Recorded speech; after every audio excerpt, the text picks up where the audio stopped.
Thank you. I think I named my thing wrong. Apparently, it's supposed to be analog to digital. I'm back again. So, um, yeah. So I'm Rob, and I am the CTO and co-founder of Pixel Press. That's the junior dev, my son Parker, and yeah. So I am sort of in the what I'm calling the lion's den right now. You guys are all creatives and designers and graphic designers. Are anybody engineers or anything even remotely related to technology? Sort of. No? Okay, sweet. Yeah, you guys.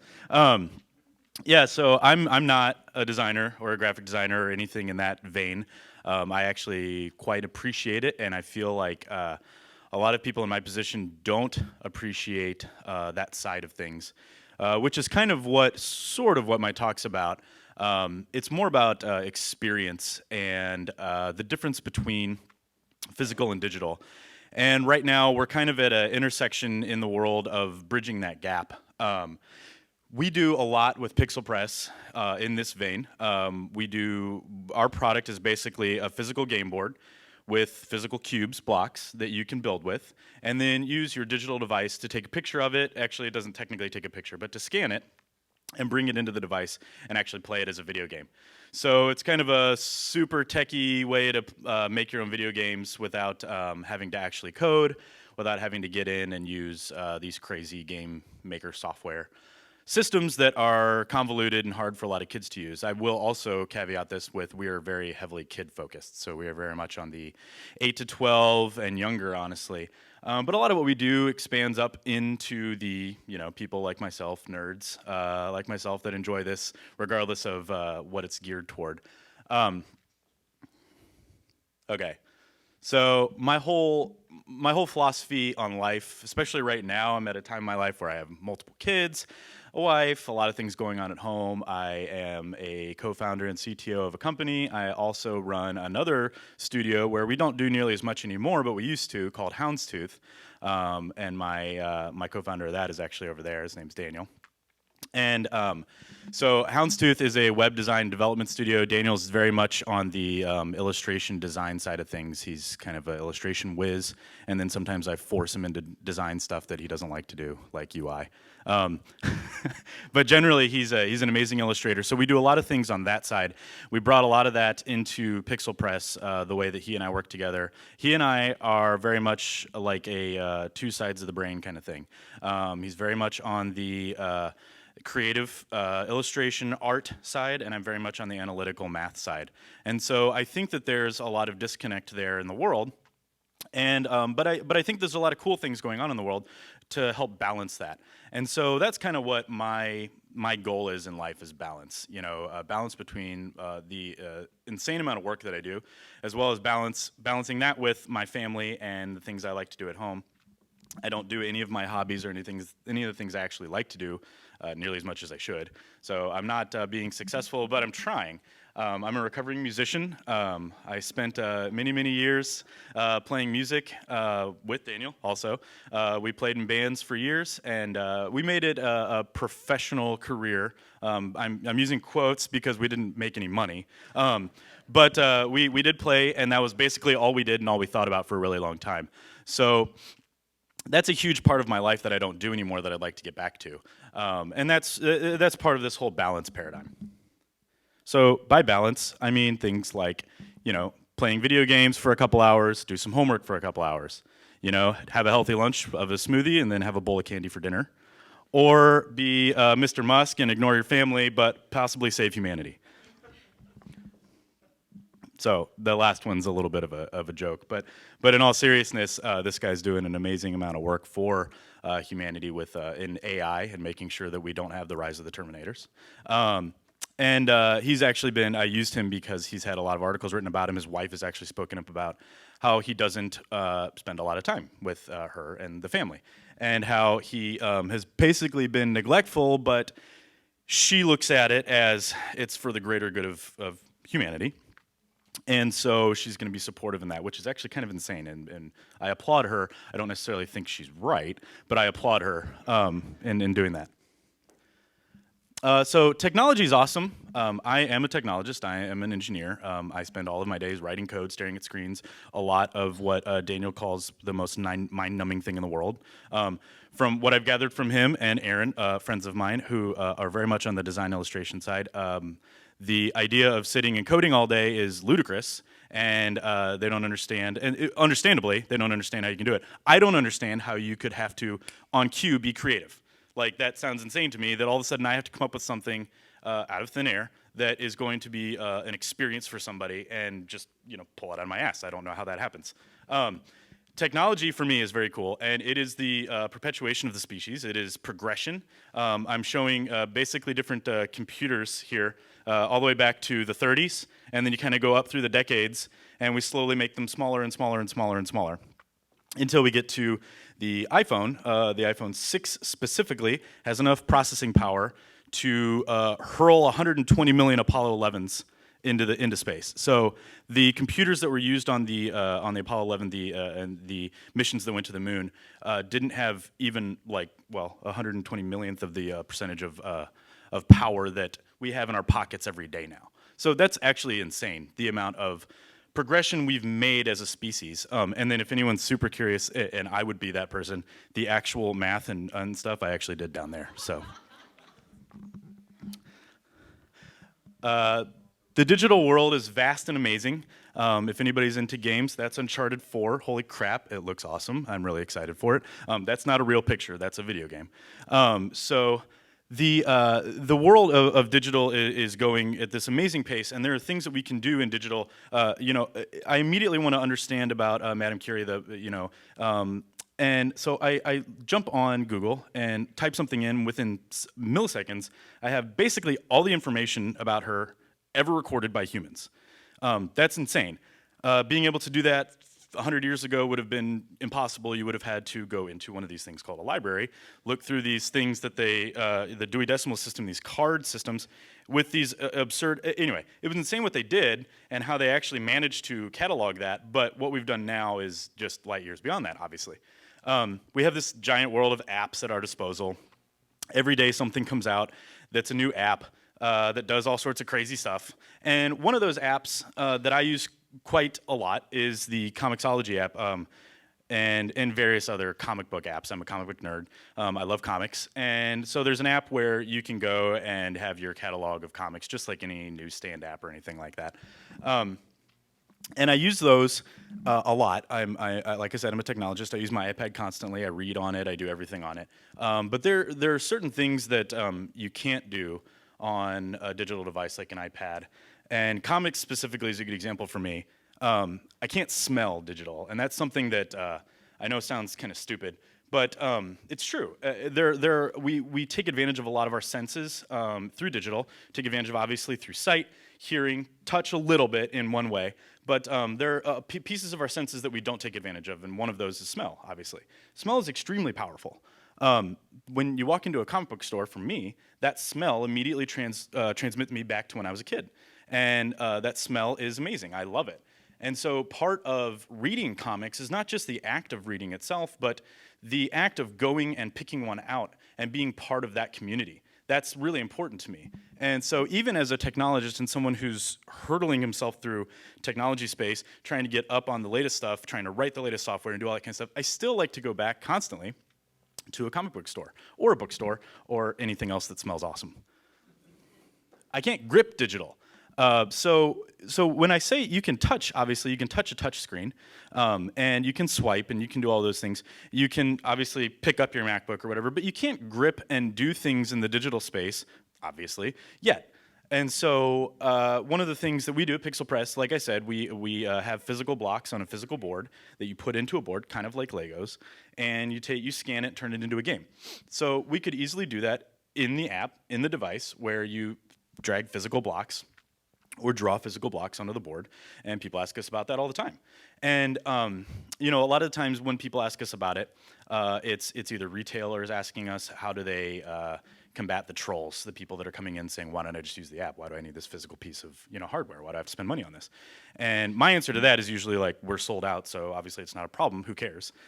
So I'm kind of a jackass in that way. But the more real answer is there's actually meaning behind what we do. There's actually a reason we do what we do, and that is the physical and the actual tactile nature of what we do. So, like going into a comic book store and smelling it, there's nothing like going into an instrument store, I'm a recovering musician, and picking up an old vintage guitar and feeling it.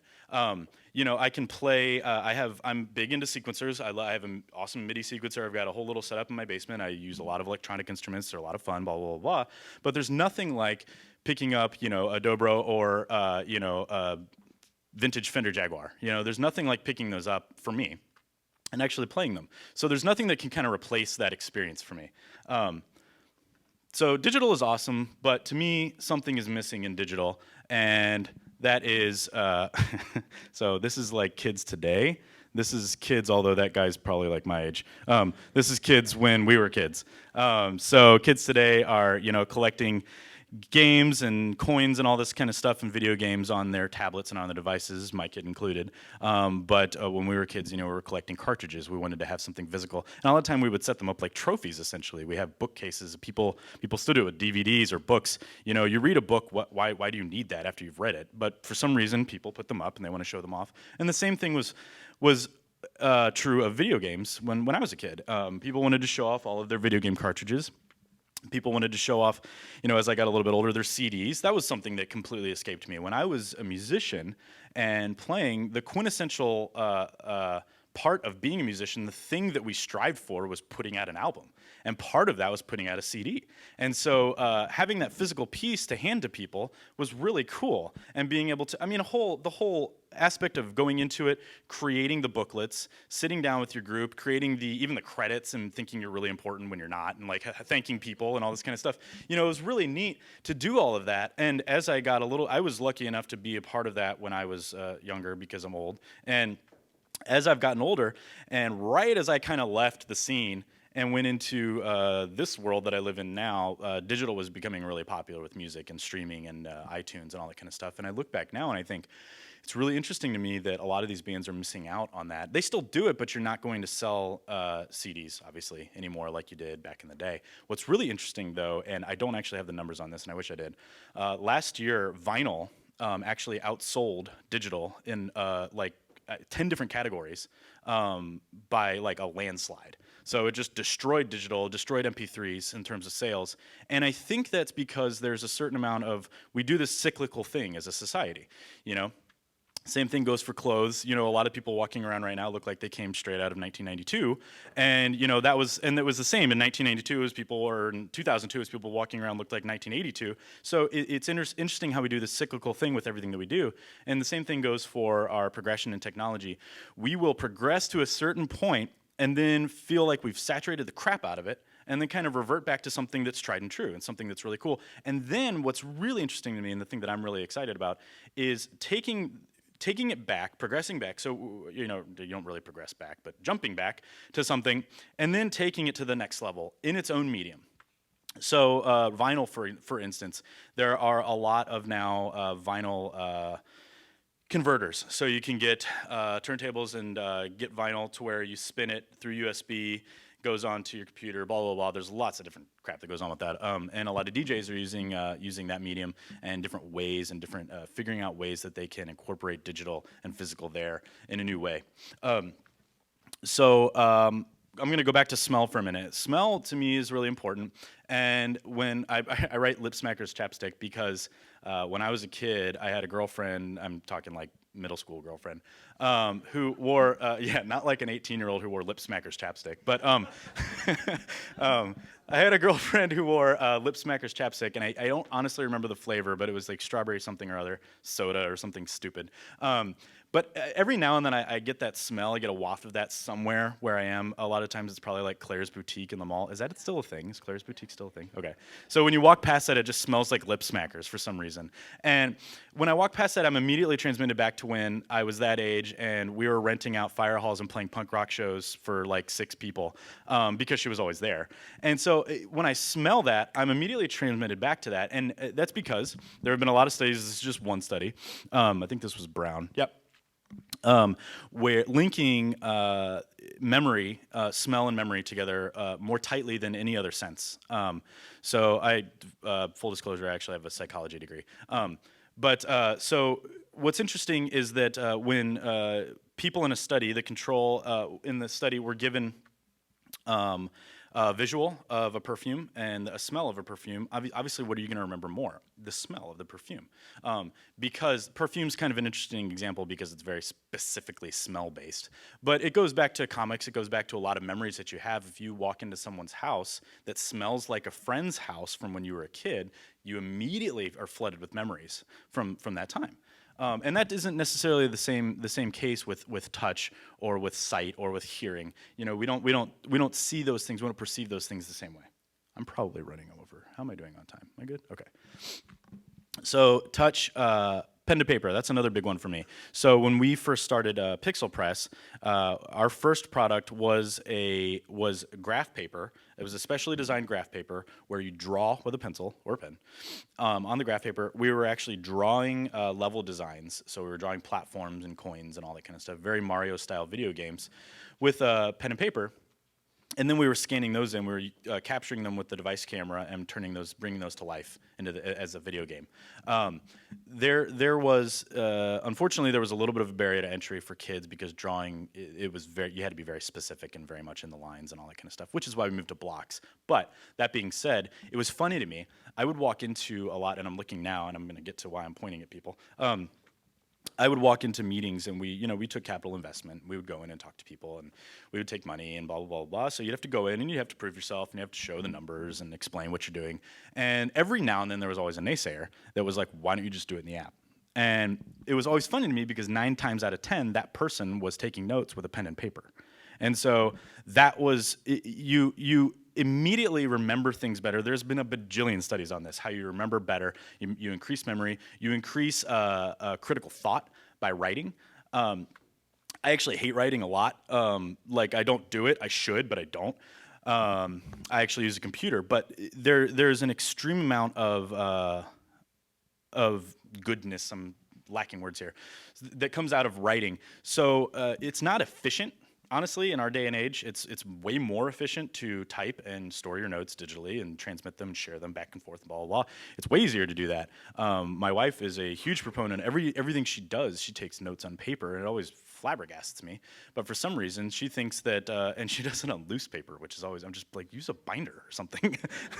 But she uses loose paper, and she takes notes that way, and then she checks them off that way.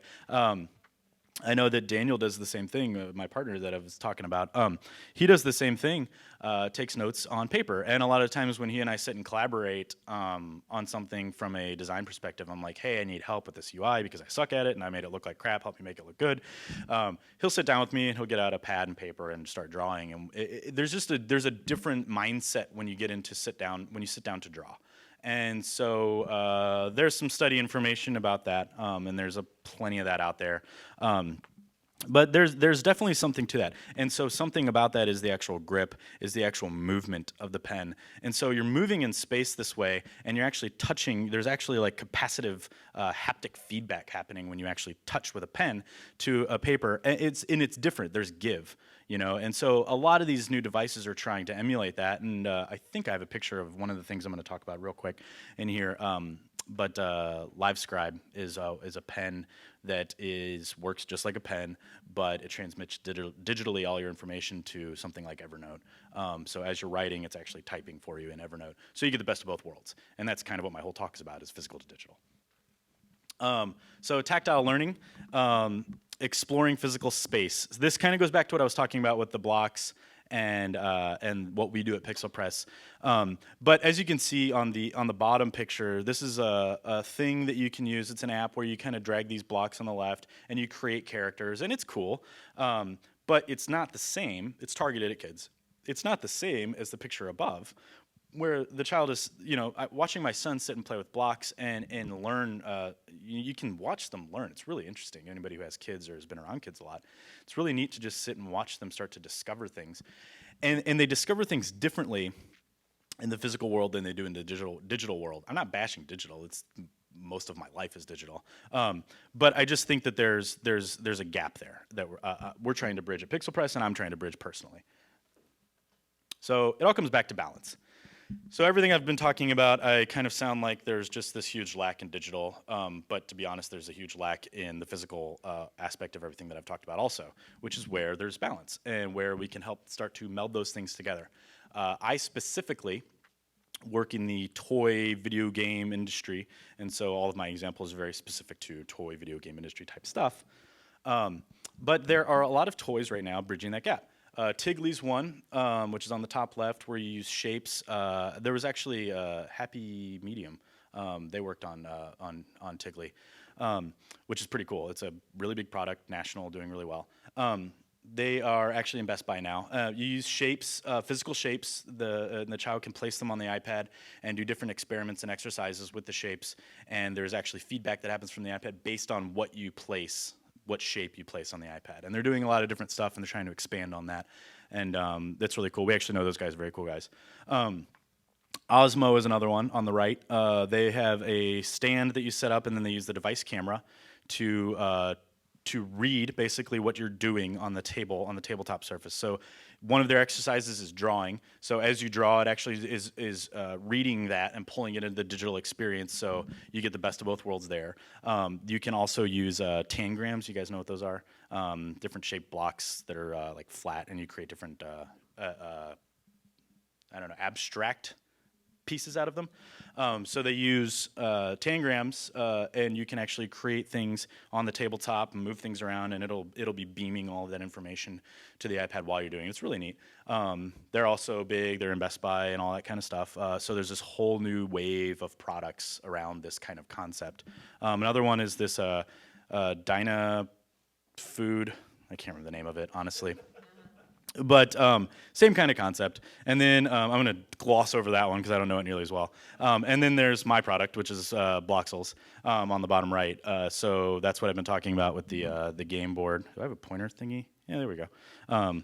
So there's the game board here. So you take these blocks, you get all these different color blocks, put them on the game board, and then you scan them with the iPad. I just lost. That's okay. It's not a big deal. I think I lost this. You scan them with the iPad, and that immediately transmits this information into the iPad. And as you can see right here, this is a game world representation of the abstract block and color concept that you've created on the board. So we've actually given kids the experience of playing with blocks and a board, and bringing that into the iPad. And oh, thanks. Cool. Sweet. Bringing that into the iPad, so they have the best of both worlds. And this is what I was talking about. We get people that are like, why can't I just do it all on the iPad? And I'm like, well, you're completely missing the point. So the point is to have that tactile and spatial learning. You know, being able to physically pick up blocks. And remember, this is targeted at like 8 to 12-year-olds. So being able to physically pick up blocks, place them in slots, think abstractly that way. It's a different thought process, and it works really well. And like I said, we're sold out. People get it. People understand. We've done really well. That's not me bragging. I'm actually surprised that we sold out as fast as we did. I'm really excited. Aaron's laughing. These are two of my buddies over here that are laughing at me. So we've done really well there, and all of these guys are doing really well. This is a whole new medium and a whole new space. But there are also other companies that are doing this that aren't focused on kids' games, and to me, this is an extremely important thing that we're doing for kids. But for the world, there are other really extremely important things that are going on. This is a project from MIT that they're using, and they're trying to bridge the gap between physical and digital also. I'm just going to play this for 1 second. It's a video, but I'm not going to play the whole thing. So I think I can do that. There we go. So this is Tangible Media Group. It's the MIT lab, and this is Project Inform. And so what they've done is they've created this table that looks like this. And what you can do is this table will sit in one physical space, and another person will sit in another physical space in front of a computer and use this beaming technology where they're transmitting video data. Oh, it looks like it started over. Hopefully it'll keep going. They're transmitting this video data. Oh, thanks, dude. They're transmitting this video data. So these are people's hands in this board, and you'll see what he's doing. So he's actually transmitting video data from one place in the world to this physical locality and being able to pick up this ball, play with this ball. This has no practical applications at the moment. It's just really awesome, but it could and it will. And so I urge you. I'm not going to play the whole video because it's really long. I urge you to go look up Project Inform and just watch the video because they show off some practical applications like remolding your environment, your desk space, remolding a lot of different things, and being able to do it remotely. It's really interesting what they're doing here. I will get to the flashlight if they do that. Oh, this is cool. So he's actually putting a book down and turning the pages of the book. And then they're beaming the information from the book onto the tile so you can read them. He's actually trying to pick up a flashlight, which is really neat. So this is a really cool example of real world, obviously non-kids games, physical to digital experience that could, be bridging that gap and could be starting to change the world and look at the world differently. Obviously, virtual reality is one of those. I have a personal problem with virtual reality in general. Augmented reality is really cool, and holograms. So being able to meld the digital and physical there is going to be really interesting. Microsoft is doing some really cool stuff with that. So I'm going to go to the next video. I think I can just skip. Everyone's like, whoa, this is really cool. I'm just going to watch this. Which you should. It's really neat. I'll let it play for just a second longer. I've seen some other videos. So these guys have a lot of videos that they do. They've made some games that they can play together. So one guy can sit, Australia and play with another guy here in the States and have like a physical interaction through that play, which is really neat. So I'm going to jump to the next one,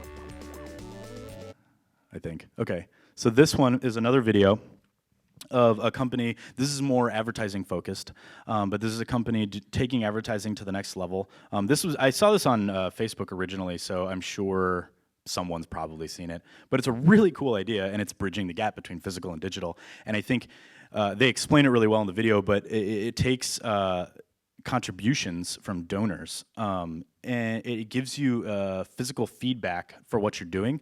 And so I think the fact that you have not only a digital experience and digital feedback, but also a physical part of that experience makes it that much more impactful. So since 1958, I'll let this play for a second. The relief organization Miserior has been creating self-help initiatives for the third world. In the fight against poverty and injustice, every euro counts, and it's clear that even small donations can make a big difference, though very few people know this. The simple solution, the one thing that people always have with them, a credit card. Last year, over 40% of all payments in Europe were made with one. So Miserior developed the first poster that accepts credit cards, the social swipe. When a card is swiped, the resulting donation can provide daily bread for a family in Peru, or help an imprisoned Filipino child return to a normal life, all for just €2. Although it sounds simple, synchronizing the digital poster with a complex card verification system was a challenge. When the card was swiped, a secure process quickly authenticated it. So you get, now they're just going to basically go in and start talking about, I'm going to stop it. That's basically the end of my slides, but they go in and they talk about how they did it, and it's not really part of this talk, but what they did there is really neat. I think it's not only is it's close to my heart because they're actually trying to do something for society, which is great. They're using the physical and digital divide in a smart way, and I love that.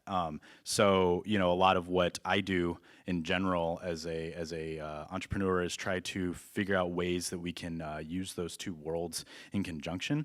And so Pixel Press is right now my main focus on that concept, but it's something that I want to continue to push, basically for the rest of my career, because I think it's something that's really important. I will say one more thing. Virtual reality, I think, is a misguided attempt at something like this, in my personal opinion, and I think augmented reality is kind of where it's at. And I think that we're going to have this kind of this stupid war like we did with Blu-ray and HD. Do you guys remember that? So I think we're going to have a similar thing with virtual reality and augmented reality somewhere in the next 5 to 10 years, where they're going to come to a head, and the isolationist side of the world, the gamers that want to live in their basement and not talk to anybody are going to, latch on to the virtual reality side, more of the avatar side of things, whereas the people who want to do stuff like that last video and help engage and augment reality are going to jump over to the hologram, the holodeck side of things, and watch that expand. So I'm really excited about that. That's my talk. I'm Rob. Thanks.